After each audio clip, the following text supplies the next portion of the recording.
हनुमान जी ब्रह्मचारी थे।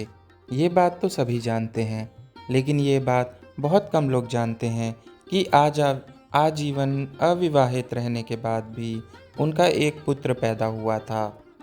श्री राम के अनन्य भक्त, अनंत बलशाली, समुद्र को एक छलांग में लांघ जाने वाले, सोने की लंका जलाने वाले बजरंगबली को लेकर कई कथाएं प्रचलित हैं। हालांकि उनके पुत्र के जन्म की कथा कम ही लोग जानते हैं। आइए जानते हैं हनुमान जी के पुत्र का जन्म कैसे हुआ था। जब रावण भगवान राम से युद्ध में हारने लगा तो उसने पाताल लोक के स्वामी अहिरावण को श्री राम और लक्ष्मण का अपहरण करने के लिए मजबूर किया। अहिरावण अत्यंत मायावी राक्षस था।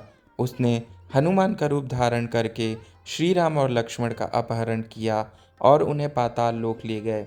जब इस बात का पता चला तो भगवान राम के शिविर में हाहाकार मच गया और उनकी खोज होने लगी। बजरंगबली श्री राम और लक्ष्मण को ढूंढते हुए पाताल में जाने लगे। पाताल लोक के 7 द्वार थे और हर द्वार पर एक पहरेदार था। सभी पहरेदारों को हनुमान जी ने परास्त कर दिया, लेकिन अंतिम द्वार पर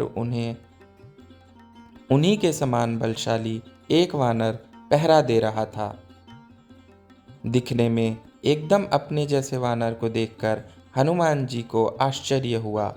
उन्होंने तब उस वानर से परिचय पूछा तो उसने अपना नाम मकरध्वज बताया और अपने पिता का नाम हनुमान बताया।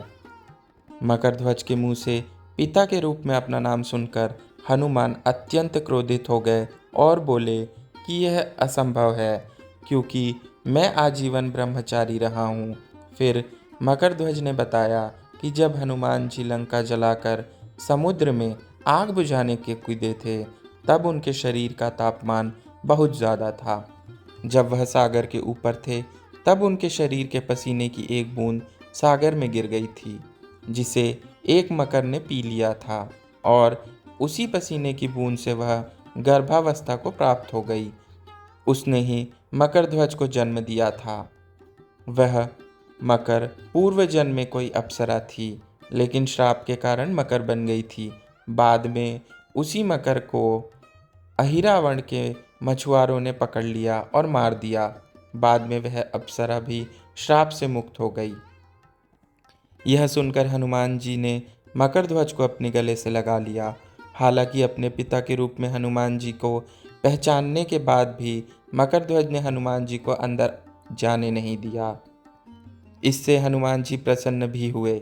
बाद में दोनों के बीच जमकर युद्ध हुआ और अंत में हनुमान जी ने अपनी पूंछ से उसे बांधकर दरवाजे से हटा दिया और फिर श्री राम लक्ष्मण को मुक्त कराया।